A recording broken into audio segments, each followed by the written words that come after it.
11. Exact same thing again.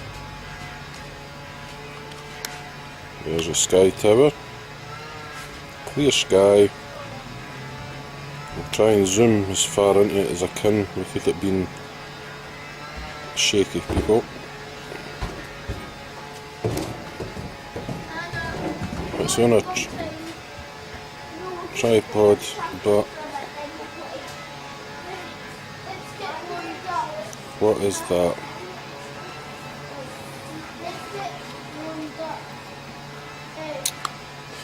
Bloody lost it again.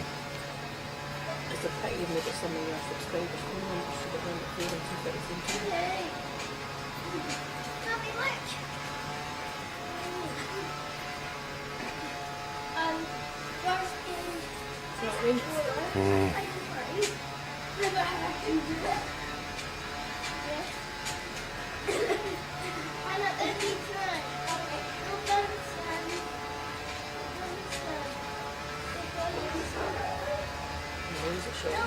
I mean, it's massive. That is big.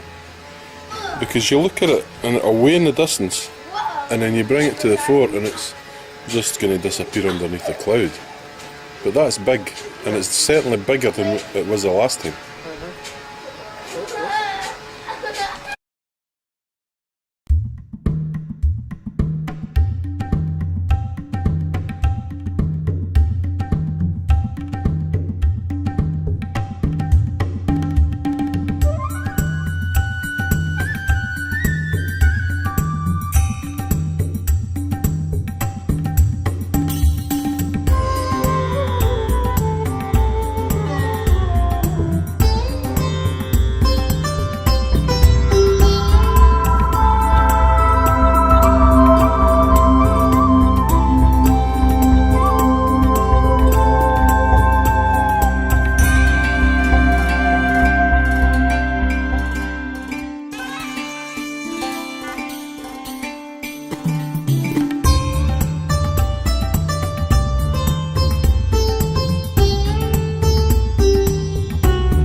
So, Dave, welcome to the Soundbringer Studios here in the Pyrenees.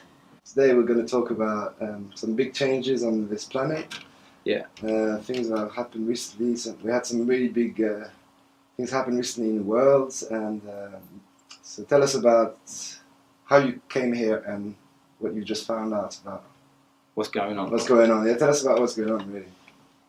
Okay, well, I'm here in the Pyrenees. Well, it began after a crazy dream about this thing, Nibiru, Planet X. Okay. And so many people talked about it. I heard that people came to the Pyrenees in 2012, and the crazy story was that they wanted to get on a spaceship, and that's what the media told us. Yeah, I've had people, I know friends that have taken part actually in this thing. Yeah. But, being out here, I realised that most people I speak to tell me that they came out here because this thing was coming in. It's been seen coming in, this, whatever it is, Nibiru, Nemesis. This thing came in, lots of people talked about it. What was it? How soon would it be here? And as I'm understanding, people came here with the same idea as I put up in my new video about we should come up here and get seed banks together. We should come up here and make communities. We should come up here and live together. And live together, make Share. communities. Yeah, share and yeah. So let's go back to how you came to have this dream, basically, and how it appeared to you. Your first impressions of this new coming. How did you see it? You talked about earlier. You mentioned to me there's like a wall coming to us, or a barrier, or something. How do you sense this presence? Well, I've written a book called Laughing Gas, and I had a crazy experience. I know, I mean, it all sounds so crazy, but I mean, it is such a crazy time, and in such a crazy times, we experience it as craziness. All around us is craziness. So it was especially crazy for me when I started getting this message coming in.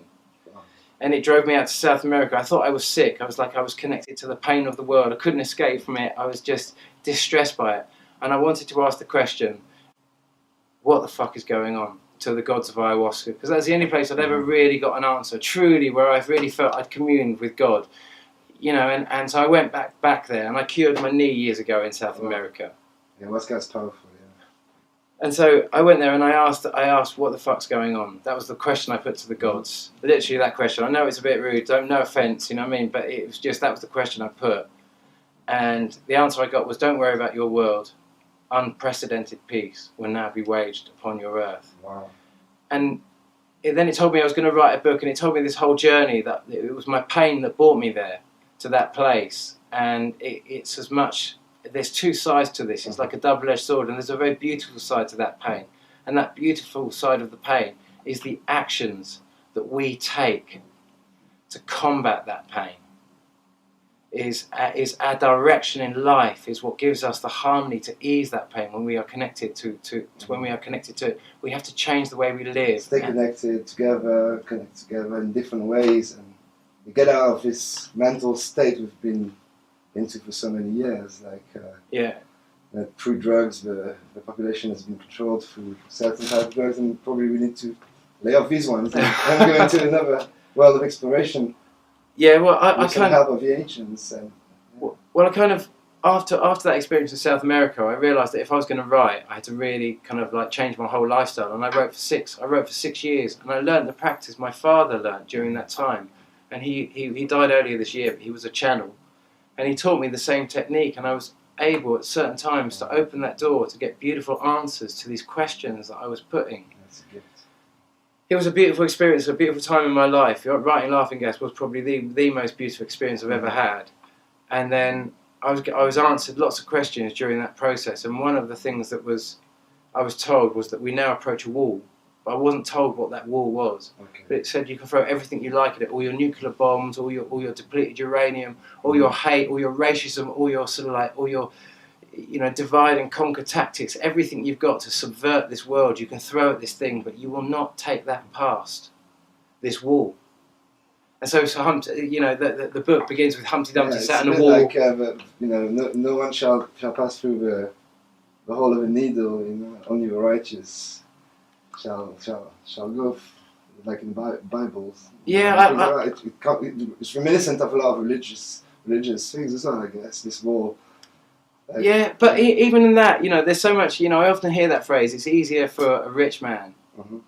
No, it's easier for for a rich man to enter the eye of the needle. It's easier for a camel to pass through the eye of the needle, is it, or something like that? Camel's eye, that's it. Yeah. Or then a rich man to enter the kingdom of heaven. Kingdom of heaven. But just by irony, you know, there's a perception in there, because when you think of the Great Wailing Wall that went round Jerusalem. Okay, so there was. I seem to remember there was a great needle, and that needle had a tiny, like a great door, which was the needle, and it had a tiny door, and that tiny door was the eye of the needle. That's it. And to get a camel through the eye of the needle, through this door, the master would have to take his possessions off his back, and then it would drop down onto his knee. Yes, Camel. that's it. Yeah. Very easy to get a camel through the eye of a needle, actually. It's very easy. But the thing is that the camel has to carry his master's possessions across the desert. So it's like, take as much as you like. just remember, when you pass through, you can't take it with you. Take it with you. Use it while you're on this earth. Make the most of everything now. You know what I mean? Because none of that shit you can take with you. It's all tools. It's all tools to achieve a specific goal. But the dream. Okay, I'm going to tell you the crazy dream. Tell us about your dream. The dream was I'd never understood what the wall was. I was just told that we approach this wall and that that's it, and we'll throw everything you like at it. Unprecedented peace is going to be waged on this earth, whether we like it or not. It's a wall. Never knew what the wall was. And then I got a message. My mother's also a channel, and she gave me a message about 4 years ago saying that I was going to get a message. Okay, she warned you. So she kind of told me or warned me. It wasn't so much of a warning. It was just like something's going to come your way. And it said I would have to act on it. I would not be able to think on it. I wouldn't be able to ask anyone else what to do. I would just have to act. And I would have to make decisions. And upon those decisions, the entire opportunity of my existence here on this plane balances on that. Is my chance to see who I am. Not what I want to be, not what I hope to be, not what I could be, not what I might be. But whatever I do and whatever I don't do, that is the imprint that will be left. Whether I procrastinate and hope that I might take action or do something, whatever I do, it has to live in a doing, not a wanting, not a hoping. So it was a really you can imagine, it was just like, oh my God, what is it going to be? You know what I mean? No! Pressure! Under pressure. Wow. And so anyway, then I got this big gig at Glastonbury this year, doing this. And you're a sound man, so you'll appreciate this as well. Doing this. Glastonbury once as well. So. Well, doing this gig in Shangri-La, doing this venue called the House of Commons, which was all about the House of Lords ruling over the House of Commons via secrets of a sexual nature. The House of Commons. Come on. And just before I did this, everything was looking really, really cool, and it was all happy. And it's going to be Dave's perfect hour, and it was all going to be great. And I'm a satirical politician in England, I suppose, and with my birthday party and all the rest of it. And then I have this dream, and it blows everything apart. And in this dream, I'm being chased. I lived on this site just outside of Glastonbury. I had my caravan on this site just out of Glastonbury. Perfect. I've been writing there for the last 4 years. Okay. I'm being chased down this grass track behind where I used to live in Glastonbury, and I'm running as fast as I can. It's pitch black. Oh, sounds like a Hitchcock, yeah. And I can see the outline of their faces, and they look terrifying. Oh. They look utterly terrifying. They look demonic, crazed, like they don't just want to kill me, they want to tear me into a million pieces. I was just like running, it was so real. It was so fantastically real. And then I see a friend of mine, a really, really good friend of mine who sells pizzas. And he does puppet shows, and he gets me into festivals, help me get into festivals selling books, as long as I need his bread for his pizzas and his puppet shows. Anyway, he turns up in my dream, and he always gives me an apron when I'm working, making these pizzas. He always gives me an apron, and he just turns up, and I'm like, God, what's going on? What's going on? And he said, Dave, take this, and he gives me this bundle. It's an apron. I just suddenly feel very relaxed wearing this apron, and I look at him, and you would have thought my biggest concern would have been the soldiers running after me with their crazed faces. But actually, I find myself asking him, what's going on? Why is the light gone out? Where's the sun? And he just looks at me with this expression that is just utterly quite grave, but quite like he wants to tell me something really quite something important. And he says, I said, what's going on? And he said, that. And he's just pointing up. And I look at where he's pointing, and as I look at his hands pointing up, I get shot straight out into space. And I'm looking at the earth, and it's completely dark. I can see all the cities dotting across, but there's no light beyond the earth. Like the other side of the earth isn't being bathed in sunshine whilst I'm looking at one side, which is dark. And I'm like, where's the sun? And I just turn around to look at the sun, and as I do, it's just, you know, and I'm kind of a point of consciousness, I guess. I'm just a window on this whole thing. I just see this massive celestial object coming towards me at massive speed with a tail. Wow. Not like an asteroid. Yeah. Not like a comet. Huge mass. A planet. A full-size, like absolute. I'm And you're right just next floating to it. here, and I'm just, you know, I'm just like, ah! You know. And it was so crystal clear. Anything, you know, Hollywood movies, you name it, it just doesn't really touch on how graphic that was. You know, it was just absolutely pristine. And then it sails past me, and I'm just like, I can just feel this, like, ah! And I hear these words as I see it sailing towards the earth, and earth just being, it's just kind of, it's eclipsing the sun. It's blocking all the sunlight to earth. And I'm just mesmerised by this feeling. Just, yeah, gripping to see like what's going on. it was completely had me. And then I just heard the words, crystal clear, bellowed through me. This is what the fuss is all about. Okay, that was the answer. And then suddenly I see this crest of light appear on the left-hand side of Earth as I'm looking at it. And it just gets closer and closer, and this light just sweeps across the Earth. And then just suddenly Earth is completely bathed in light. Okay. And this thing carries on going without any impact. Okay. It's a close call. It's a close call, Okay. but no impact. And I just jumped up, and I went to this place that this kind of space that I opened, that my father taught me to open with writing. And I said, it misses, doesn't it? And the immediate answer I got was, yes, it misses. It's not your karma. And then it said, it is deemed you are not a race at war. You're a race subverted with war. And then it just told me this whole story of how we have such a high vibration. Mm-hmm. We have such a high vibration. We've worked so hard to overcome this that it can be corrected. Mm-hmm. It's all going to be all right. This thing has not come once before. It's not come twice before. It's come many times before. And the big worry is if it hits. And this thing doesn't hit. It's just going to go round and round. But it's going to bring change. It's going to bring big change. And change is happening all the time. For many people in the world right now, there's massive change. For us right here and now, there's change. There's always change. But it's a change that's going to help us cope with that, which is really trying to bring the vibration down.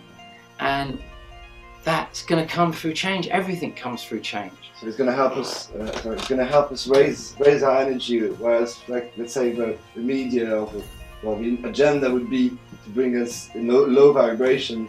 This is going to help us raise our vibration even more and understand each other even more and work together even more. That's what you mean by that. It's no fear to be had in that event. It's something we should welcome.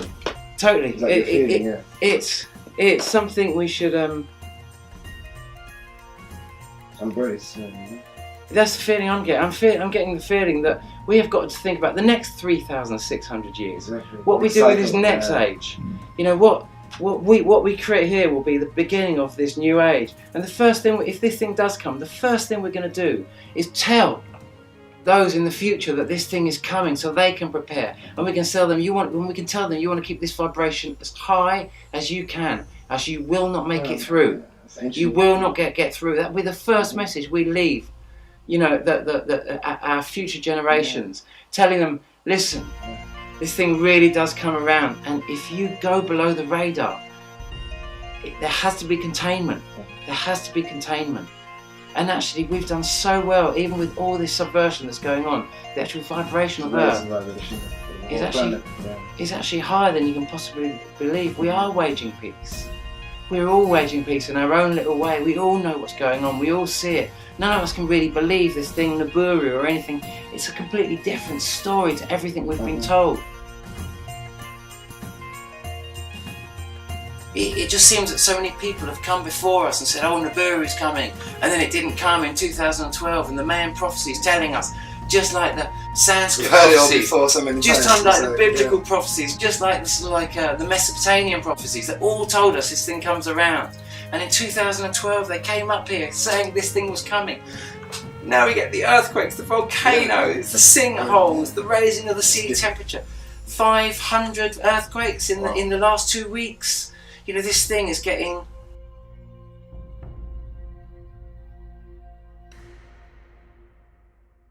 Well, 4th of August, we've got it back again. The 5th of August. What's the day's date? 5th of August.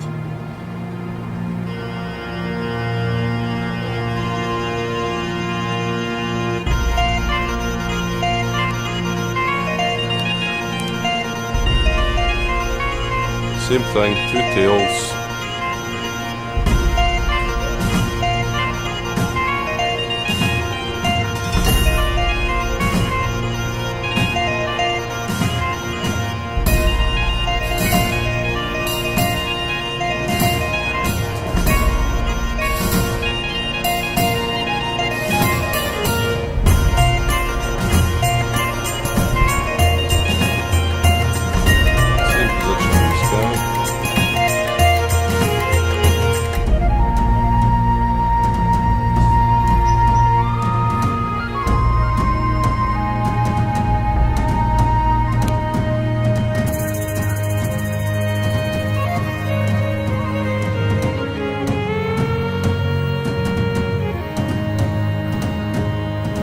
Definitely not a plane.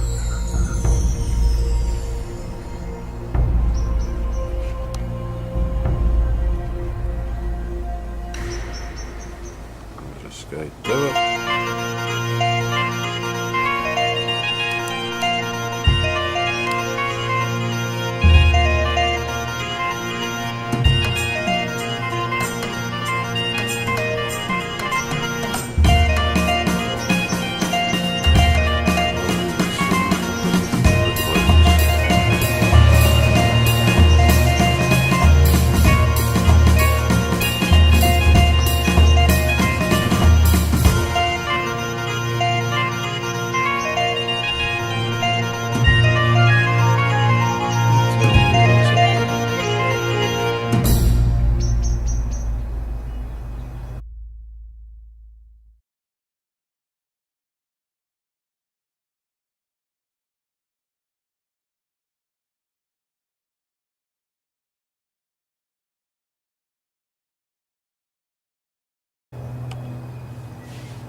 That's still there.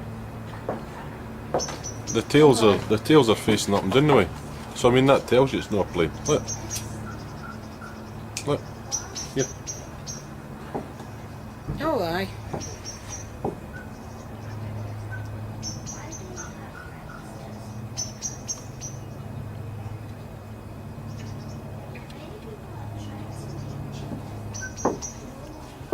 Tell her I'm recording.